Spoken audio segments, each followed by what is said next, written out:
Cześć kochani, jak zwykle witam Was serdecznie, Janusz Dąbrowski na kanale Barwy Zdrowia. E, Następna audycja.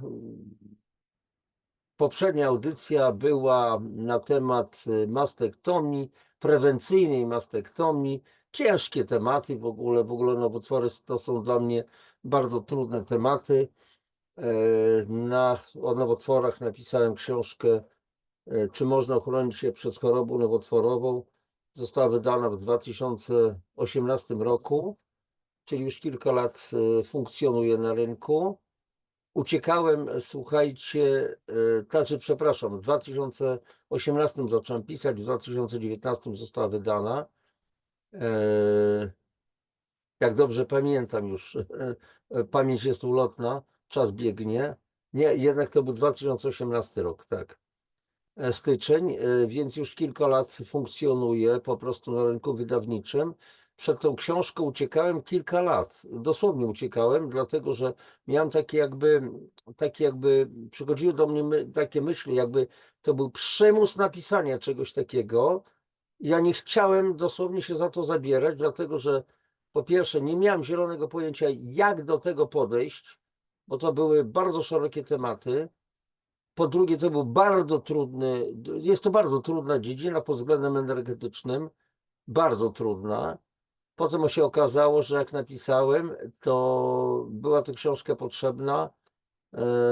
Pół roku później okazało się, że moja akurat córka, która wówczas mieszkała w Barcelonie, no, zadzwoniła do mnie, pamiętam, w czerwcu i oświadczyła, że ma gruczola-kolaka, trzonu szyjki macicy. Ja wówczas powiedziałem, że zabijemy tego drania. Tu było słówko mocniejsze. Ania otrzymała tę moją książkę, znała ją na pamięć i wówczas faktycznie w ciągu roku pozbyła się absolutnie tego problemu.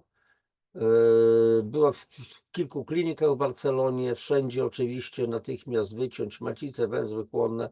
Młoda, piękna kobieta, wtedy miała, no słuchajcie, 82 rocznik, to można 2018, no to można sobie policzyć, ile miała po prostu lat.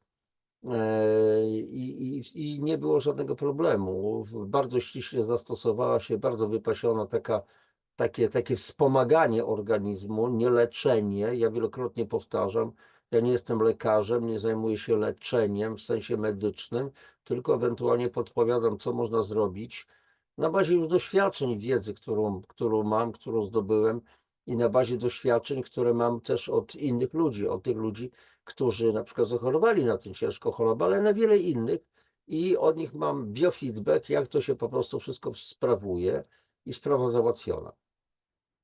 A więc powstała ta książka i dla mnie w tej chwili temat nowotworów jest to takim trudnym tematem.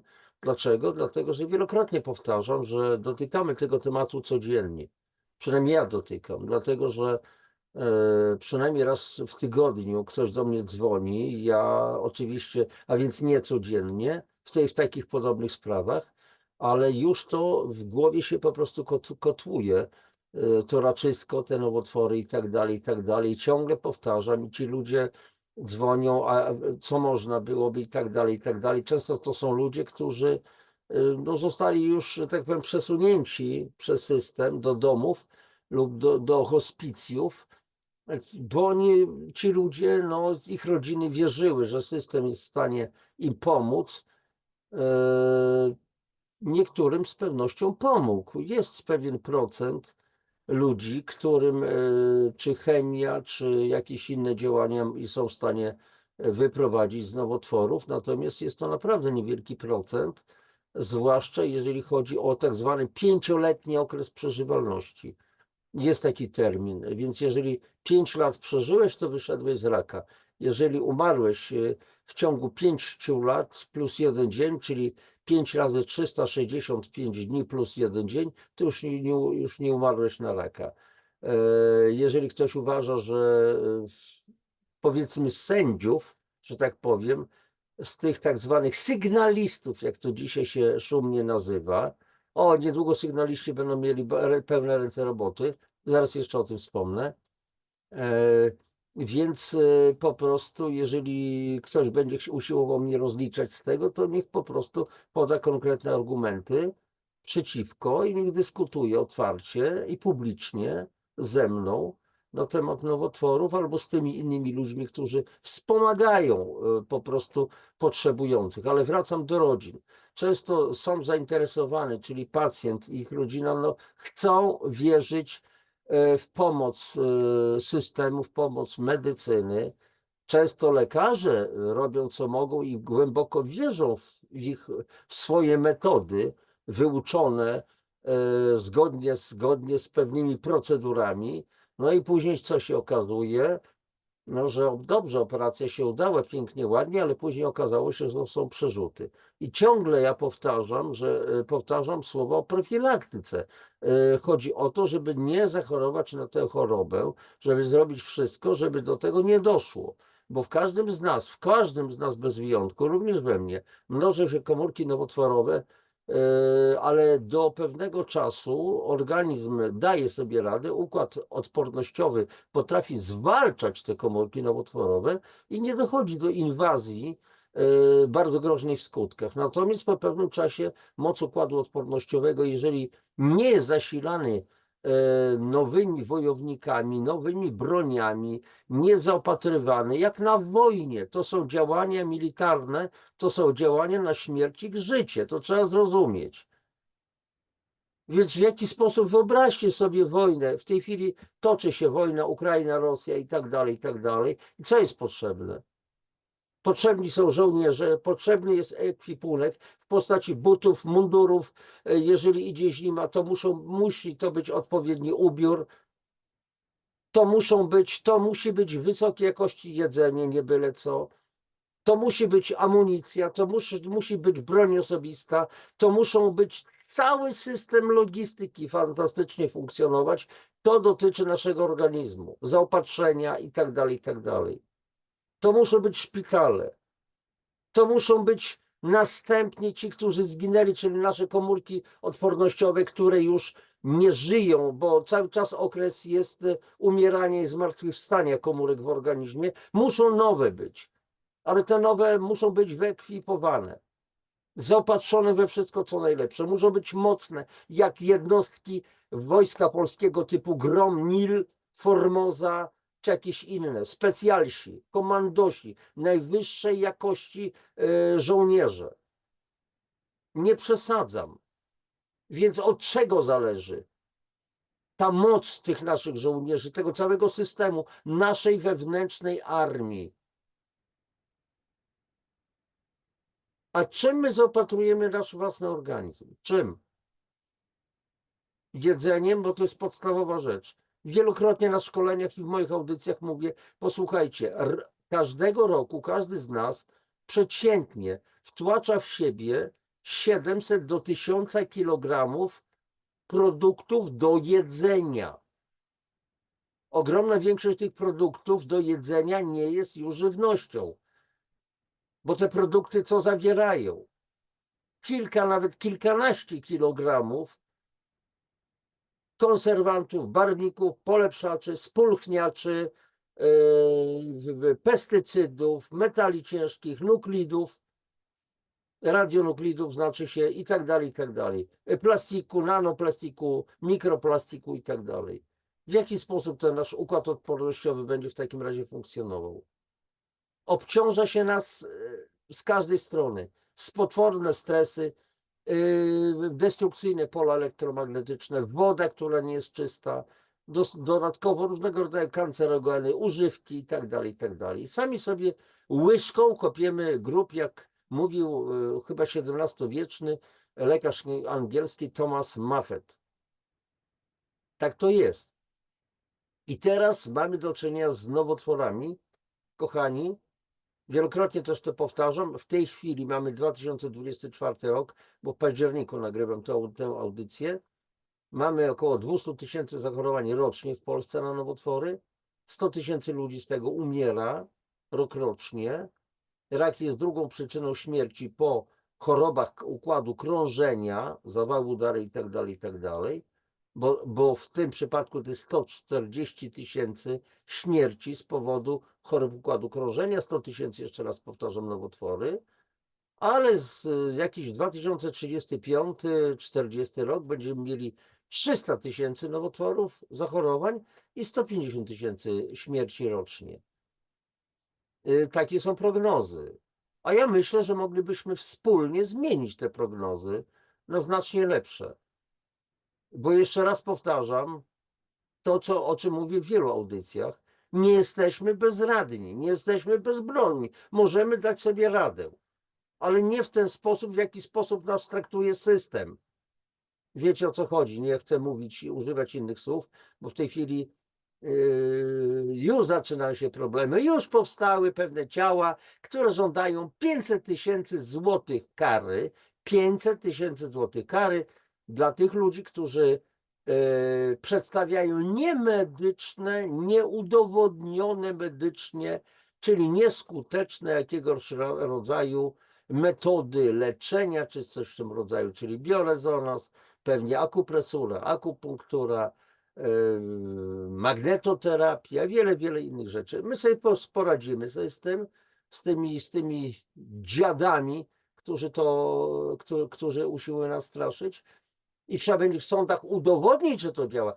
To nie oskarżający będzie musiał udowodnić, że Dąbrowski ewentualnie źle coś robi, tylko ja będę musiał udowodnić, że to, co robię, to, co przedstawiam, jest ok. Nie boję się tego, znaczy jest tak, jest opór, jest sprzeciw, brak mojej zgody na tego typu działania i myślę, że sobie po prostu poradzimy doskonale, bo to jest oznacza to wszystko, że to jest oznaka w ogóle słabości systemu. System pada, już nie ma innego wyjścia. A Polacy są bardzo kreatywnym narodem. Nie daliśmy się ani Hitlerowi, ani komunie. Ponieśliśmy straszne w związku z tym ofiary, ale tym razem ofiar będzie mniej. Nie damy się. Zapomnijcie, ci nasi wszyscy przeciwnicy, że dacie nam rady, że dacie rady uczciwym ludziom. No ale mniejsza z tym. Kochani, nowotwory. Jaka jest ich podstawowa przyczyna? Gdzie się kryje jakby jądro tej ciemności? O co chodzi? Oczywiście dzisiaj określa się, znaczy podstawowa przyczyna to są geny. Jasne, chłopcy do bicia. Wiecie, jak odkryto bakterie, podobno Louis Pasteur odkrył po raz pierwszy bakterie, dobrze, ale był jeszcze Antoine Béchamp. Kiedyś nakręcimy o tym jakiś pewien odcinek. Wojna między Pasteurem a panem Béchampem. O co chodziło, ale to mniejsza z tym. Więc wymyślono różnego rodzaju lekarstwa, między innymi antybiotyki oczywiście odkryto, które potrafiły załatwiać bakterie. Dobrze, ale co się okazało, że bezsensowne, nieracjonalne stosowanie antybiotyków doprowadziło do tego, że powstały superbakterie odporne na antybiotyki.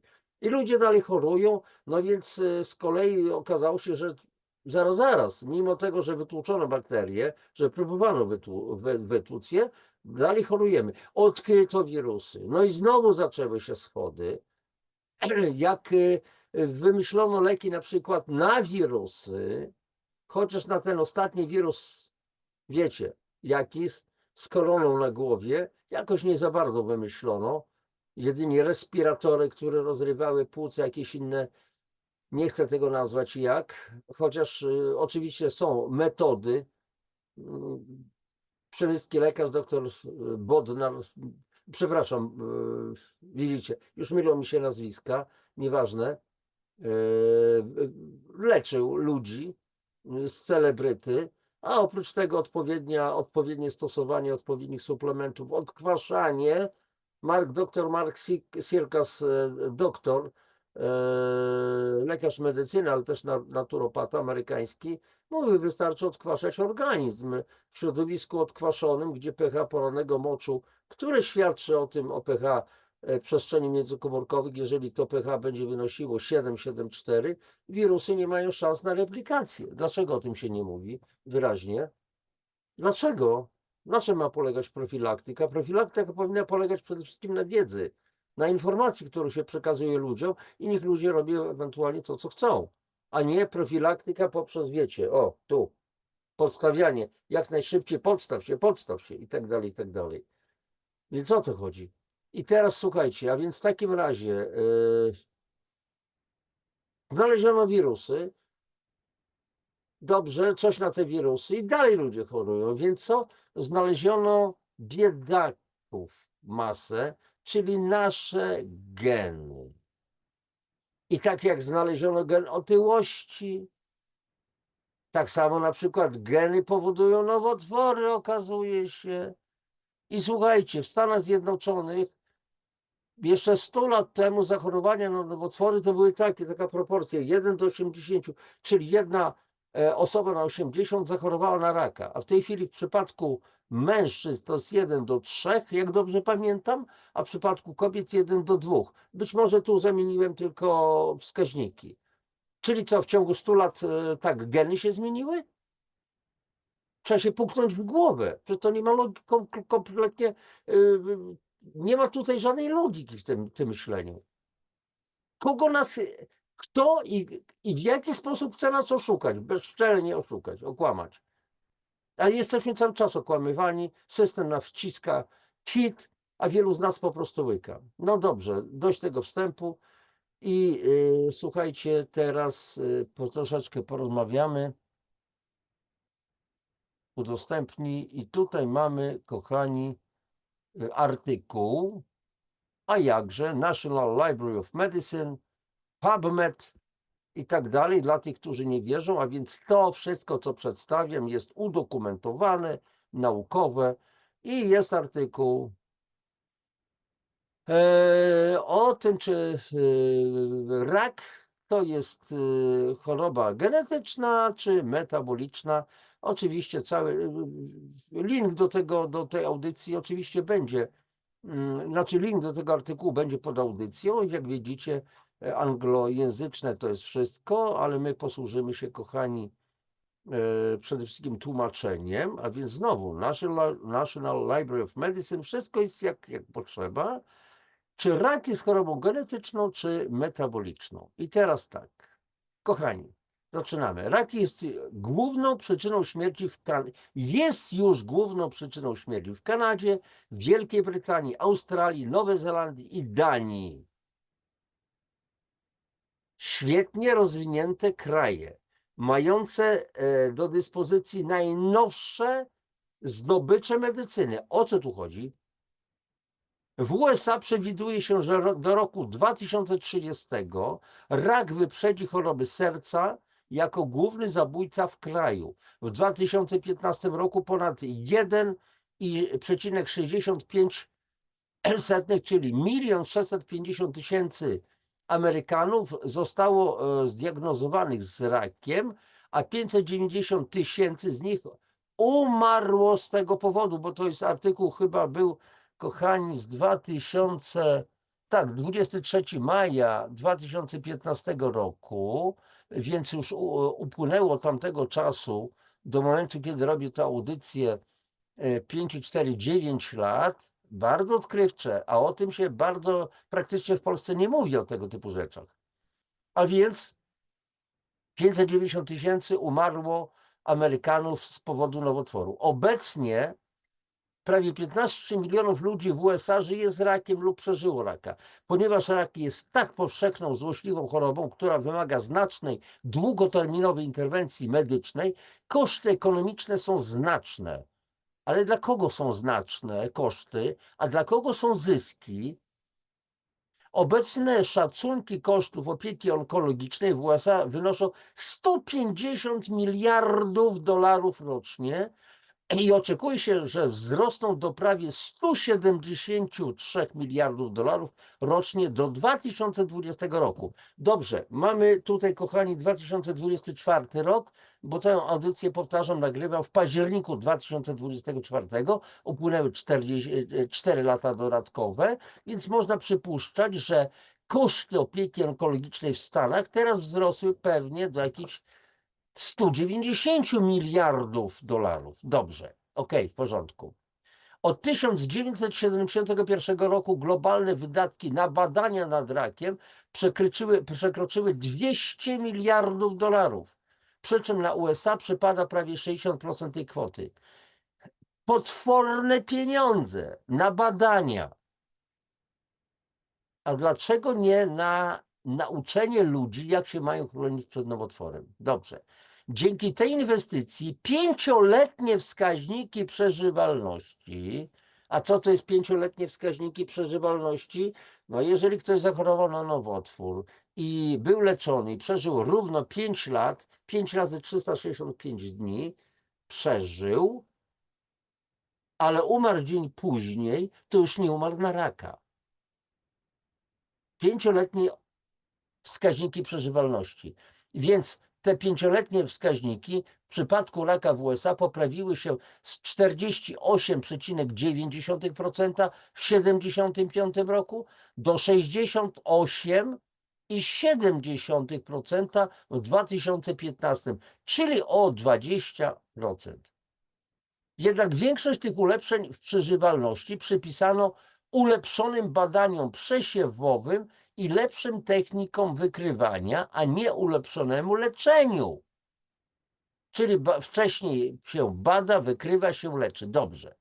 Badania przesiewowe umożliwiają wykrycie raka na najwcześniejszym etapie, gdzie interwencja jest najskuteczniejsza. Wskaźniki przeżywalności w przypadku większości postaci choroby przerzutowej w późnym stadium 3 lub 4, pozostają w dużej mierze niezmienione od 40 lat. No więc o co tu chodzi? Ponadto wskaźnik umieralności z powodu raka w USA, skorygowany o wiek i wielkość populacji, spadł zaledwie o 5% od 1950 roku. Zaledwie o 5% od 1950 roku, czyli w ciągu 70 lat zaledwie 5%. Coś się poprawiło. Stanowi to wyraźny kontrast ze wskaźnikami umieralności z powodu udaru mózgu, chorób serca, które spadły o 70% w tym samym okresie. Te same niepokojące tendencje w zakresie wyników leczenia raka można zaobserwować w wielu innych krajach uprzemysłowionych, więc na co idą te miliardy dolarów? Badania, badania, badania i nic z tego nie wynika. W ciągu 70 lat poprawiły się wyniki zaledwie w przypadku nowotworu o 5%, w przypadku u chorób układu krążenia o 70% się poprawiły. Więc co jest grane z tym? I teraz pytanie, dlaczego postęp był tak powolny? Krótka odpowiedź brzmi, że rak jest bardzo złożoną chorobą. Dziesięciolecia szczegółowych analiz genetycznych ujawniły, że u ludzi występuje prawie 1000 znanych genów związanych z rakiem. Około 250 onkogenów, około 700 supresorów nowotworów. Supresja, czyli coś, co powoduje przyspieszone działanie, rozwój nowotworów.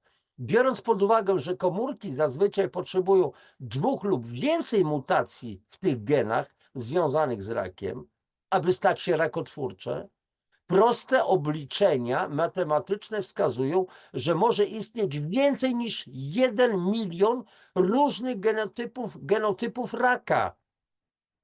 Kochani, 1 milion genotypów raka, czyli 1 milion rodzajów raka. Mówiąc tak troszeczkę na chłopski rozum. Zrozumiałe dla każdego. I co? Czytam niejednokrotnie w jakieś publikacje. Już nauczeni, również polscy, już znaleźli lek na raka. Jakiego raka? Którego raka? Jednego z miliona? I teraz dalej. Jak ktokolwiek może mieć nadzieję, że na leczenie 1 miliona różnych chorób?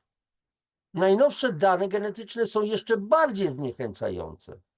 Kompleksowa analiza sekwencji prawie 1 000 000 próbek nowotworów w ciągu ostatniej dekady zidentyfikowała więcej niż 2 miliony kodujących mutacji punktowych, więcej niż 6 milionów mutacji niekodujących, więcej niż 10 000 fuzji genów, więcej niż ponad 61 000 przegrupowań genomu, prawie 700 000 nieprawidłowych segmentów liczby kopii i ponad 60 milionów nieprawidłowych wariantów ekspresji. Słuchajcie, te nazwy, ekspresje, mutacje, pal licho, możemy tego nie rozumieć, ale te liczby pokazują, że nie sposób jest wymyślić, tak prawdę mówiąc, jakiegoś uniwersalnego leku na raka, na nowotwory. Nie sposób. To wynika z tego chociażby artykułu, z badań, bo tu jednocześnie są źródła podane. Więc ewentualnie te algorytmy, czy różni ludzie, którzy będą próbowali coś podważać, przeczytajcie ten artykuł i tutaj są podane źródła.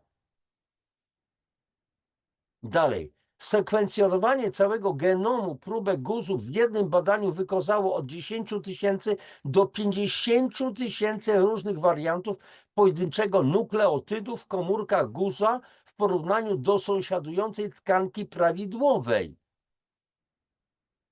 Mówiąc prościej, komórki guza to genetyczna katastrofa pociągu. Mam na myśli, myślę, że tu chodzi o ilość wagonów w długim pociągu. Wykorzystanie genetycznego odcisku palca guzów w celu zaprojektowania niestandardowych, specyficznych dla guza leków wydaje się być zniechęcającym wyzwaniem. Mamy pociąg, w którym jedzie masa wagonów. W jednym z tych wagonów wśród, nie wiem, 1000 może pasażerów jest bandyta, jest terrorysta. Jak go wykryć? Jak go zabić?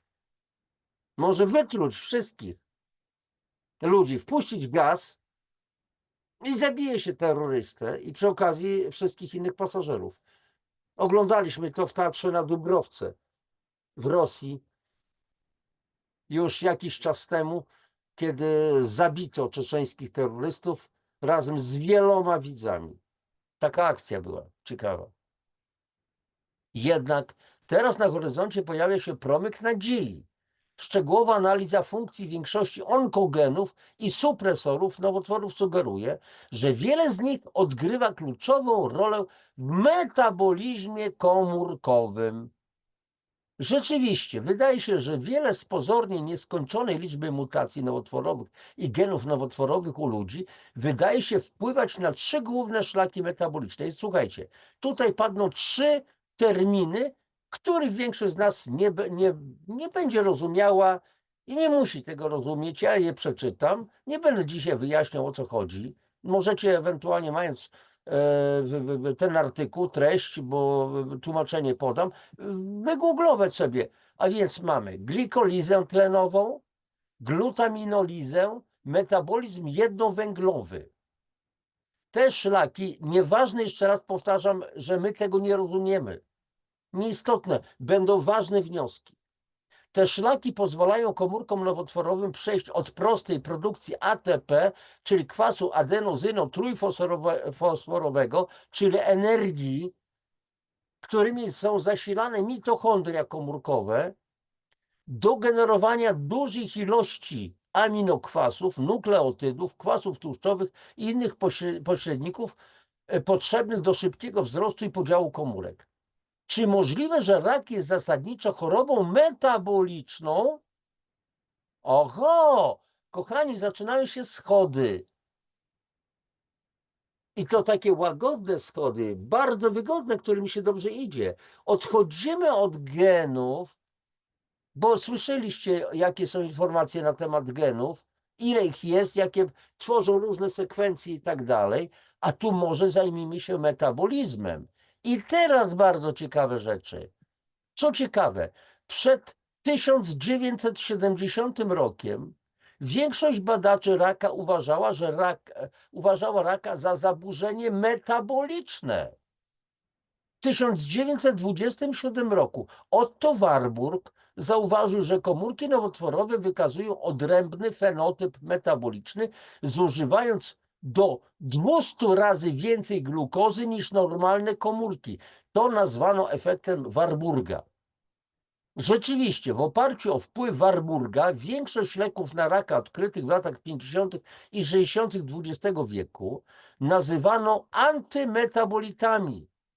Jednak wraz ze śmiercią Warburga w 1970 roku i odkryciem onkogenów w 1971 roku większość badaczy raka zmieniła swoje myślenie, postrzegając raka jako chorobę genetyczną, a nie metaboliczną. I teraz słuchajcie, właśnie o to chodzi. Umarł stary profesor.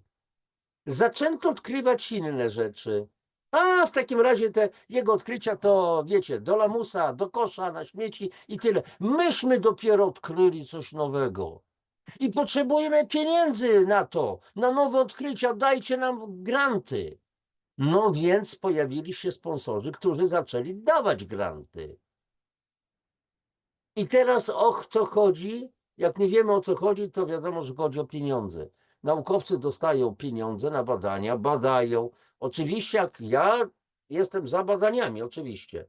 Nie wolno negować nauki, osiągnięć. Ale z drugiej strony, komu to ma służyć? Ach, to ma służyć ewentualnie wymyślaniu nowych leków. Ostatnio w Radomsku na naszej konferencji Zdrowie Współpracy dr Marta Woźniak, z którą znowu prowadziłem wykład na temat nowotworów.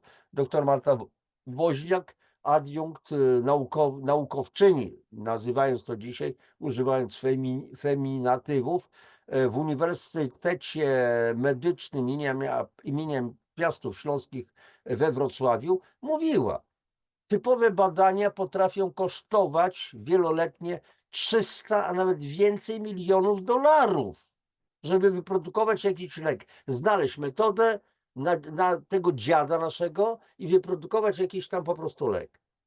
Na jakiś typ nowotworu.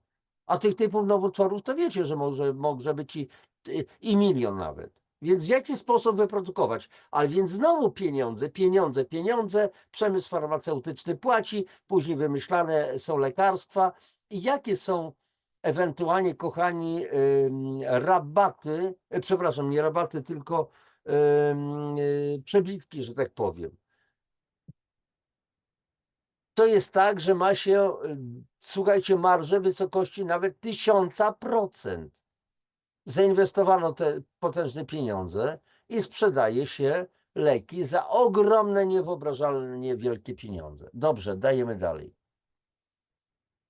Ponowne odkrycie, w cudzysłowie, raka, jaka zaburzenia metabolicznego nastąpiło w dużej mierze w ciągu ostatnich 5 lat, czyli od 2010 do 2015 roku. Pamiętajmy, artykuł ukazał się w 2015 roku. Ta zmiana myślenia była spowodowana głównie zwiększoną dostępnością metabolomiki i odkryciem, za pośrednictwem metabolomiki onkometabolity to endogenne, czyli wewnętrzne, wewnątrz organizmu wytwarzane metabolity, których akumulacja inicjuje lub podtrzymuje wzrost guza i przerzuty. Pierwszym odkrytym onkometabolitem był dwuhydroksyglutaran, stosunkowo rzadki metabolit, który występuje w wysokich stężeniach w glejakach. Wydaje się, że ten związek pośrednio zmienia wzorce metylacji histonów, które ostatecznie prowadzą do karcynogenezy. Mniejszą te histony, mniejszą te metylacje i tak dalej, ale chodzi o to, że są związki w naszym organizmie, które mogą prowadzić do rozprzestrzeniania, do powstania nowotworów i do rozprzestrzeniania się. Wielokrotnie mówimy, to samo mówiła dr Marta Woźniak, to mówiła kiedyś na wielu wykładach, w których uczestniczyłem, doktor nauk medycznych Brygida Adamek. Rozwój nowotworu to nie jest coś takiego, że pciąg i już mamy ten nowotwór. Nagle się on ukazał.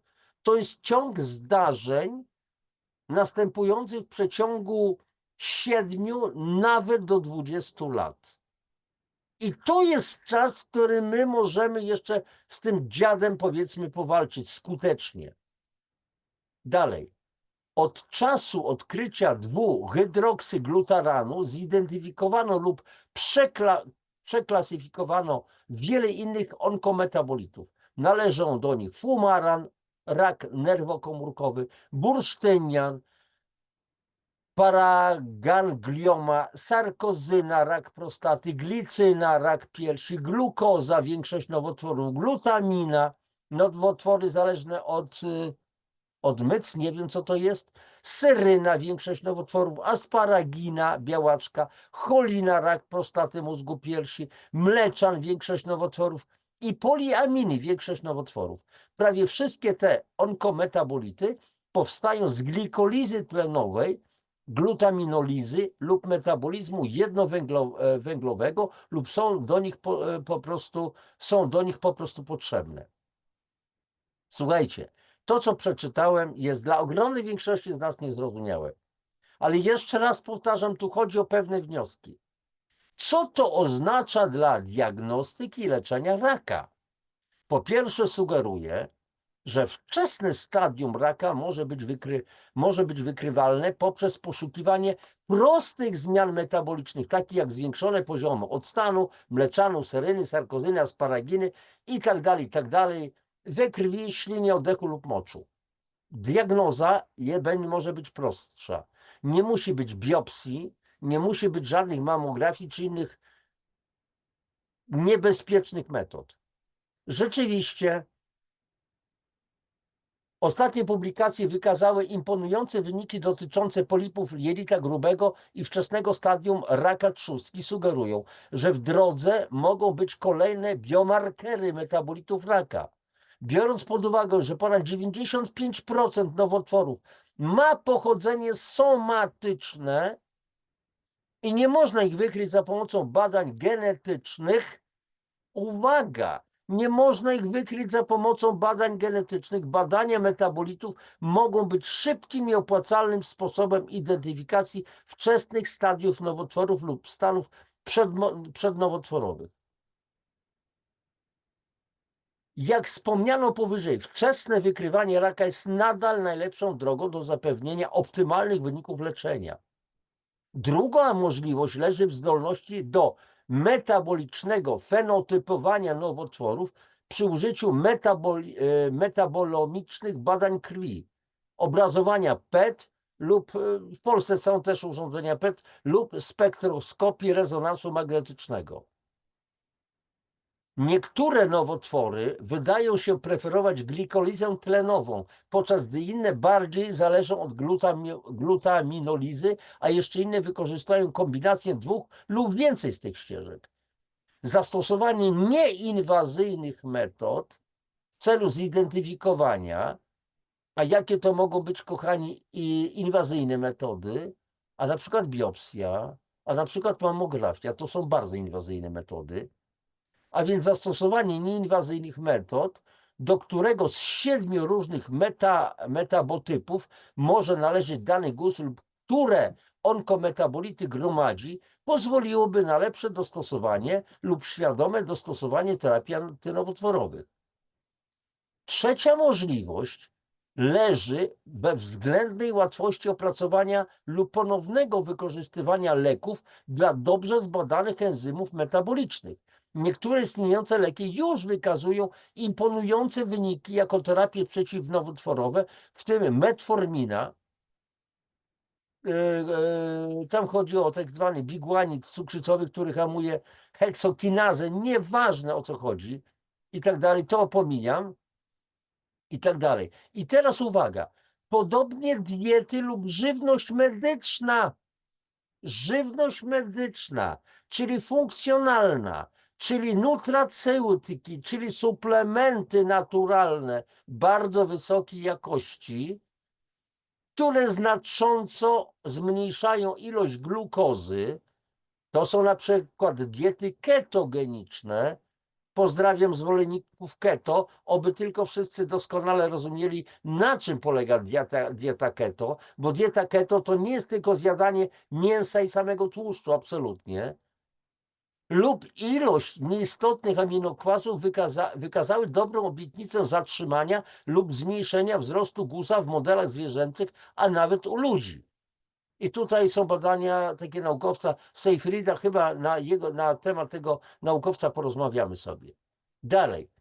Jak w przypadku wszystkich nowych odkryć i wschodzących dziedzin, ekscytacja metabolizmem i rakiem musi być łagodzona pewną ostrożnością, a jasne. Jednak sednem sprawy jest to, że podczas gdy rak jako choroba genetyczna wydaje się być niemożliwie złożony, rak jako choroba metaboliczna wydaje się być zadziwiająco prosty. Zatrzymuję udostępnienie i teraz, kochani, pora na takie troszeczkę małe podsumowanie. Można, nie wiem jakiego słowa użyć, walczyć z rakiem, czy też inaczej, poradzić sobie z rakiem. Oczywiście nie może to być ostatnie stadium. Oprócz tego trzeba naprawdę poustawiać sobie głowę, świadomość. Można pokonać nowotwór, stosując odpowiednie zaopatrzenie organizmu, czyli wspomaganie metaboliczne. Chodzi o to, żeby nie doprowadzić, słuchajcie, do ekspresji wielu genów, czyli po prostu ograniczyć, wytrącić oręż, którą mają do dyspozycji tak zwane onkogeny, o których była mowa w artykule. Te wszystkie nazwy skomplikowane, palię diabli. Chodzi o to, żeby zastosować takie dożywianie organizmu, takie wspomaganie, które pozwoli naszemu układowi odpornościowemu poradzić sobie z nowotworem. A co to może być? A to przede wszystkim jest odkwaszanie. To jest dostarczanie wielu składników mineralnych w postaci wodorowęglanów, w postaci cytrynianów. To jest aloes wysokiej jakości, to jest reishi, to jest kolostrum, to trzeba zadbać o prawidłową mikrobiotę jelitową, a więc dostarczać organizmowi, kochani, odpowiednie probiotyki odporne na działanie kwasu solnego w żołądku. Dlaczego? Bo 80% mocy odporności układu odpornościowego pochodzi z jelit. W jelitach są tak zwane kępki Peyera, które wytwarzają m.in. limfocyty. Trzeba zadbać o makrofagi, do tego jest absolutnie niezbędne kolostrum, bo makrofag, czyli wielki żarłok, który identyfikuje komórki nowotworowe i który niszczy komórki nowotworowe, musi dojrzeć wtedy, kiedy będzie miał do czynienia, kiedy będzie zaopatrywany w tak zwane białko GC, które musi być przekształcone, tu trochę wrzucam takich trochę skomplikowanych rzeczy, które może być przekształcone w białko aktywizujące makrofagi, czyli białko GC zamienione na GC-MAF, czyli białko GC, taka globulina, która będzie aktywizować makrofagi. Ale do tego jest potrzebna witamina D z kolei. I teraz po co? A otóż po to, żeby rak, który wytwarza taki specjalny enzym nagalazę, który nie dopuszcza do powstania tego białka GC, które ma się przekształcić w białko GC-MAF, czyli aktywizujące makrofagi, ta nagalaza niszczy to białko. Kolostrum, czyli siara, potrafi, to jest jedyny środek w tej chwili, który potrafi poradzić sobie z nagalazą. A więc zobaczcie, jeżeli zastosujemy odpowiednie odżywianie, nie będziemy jeść cukru, pozbędziemy się mięsa, pozbędziemy się w ogóle przede wszystkim białka zwierzęcego przez dłuższy czas, przez wiele miesięcy, jeżeli choroba wystąpiła nawet, to zabierzemy nowotworowi wszystko to, dzięki czemu on żyje. Nie będziemy pić kawy, nie będziemy na przykład stosować jakichś hormonów, nie będziemy, zwłaszcza dziewczyny, środków antykoncepcyjnych i tak dalej, i tak dalej. Jest szansa na wyjście z nowotworu. Jeżeli będziemy pić wodę, czystą wodę, najlepiej strukturyzowaną, o wysokim pH, grubo powyżej 8, 9 na przykład i tak dalej, i tak dalej. Jeżeli będziemy się odkwaszać, jeżeli oczyścimy organizm, i to jest ścieżka wspomagania metabolicznego i takie programy istnieją, kochani. Ja prowadzę taki program kompleksowego wspomagania metabolicznego od 12 lat. Pod względem medycznym nie jest to żadne leczenie, kompletnie. Kompletnie nie jest to żadne leczenie. To jest dożywianie organizmu, to jest wspomaganie organizmu, to jest jego oczyszczanie. I dzięki temu organizm po prostu może dojść do samoleczenia, do samouzdrawiania. Byle dać mu szansę. Kompletnie niemedyczny program opracowany przez lekarzy, ale w sensie medycznym kompletnie to nie ma żadnego nie ma tutaj żadnej chemii, żadnych syntetycznych leków i tak dalej, i tak dalej. Więc to nie jest leczenie. To jest odżywianie, oczyszczanie organizmu, wspomaganie go. Jeszcze raz powtarzam. Jest szansa. Jak widzicie, powstają prace naukowe na takie tematy, o których zazwyczaj nic nie wiemy lub niewiele wiemy. Dzisiaj dowiedzieliście się. Artykuł, który został opublikowany 9 lat temu. Dlaczego u nas w mediach głównego nurtu o tym się kompletnie nie mówi? Tylko się wrzuca. Angelina Jolie, przepraszam, obcięła sobie piersi.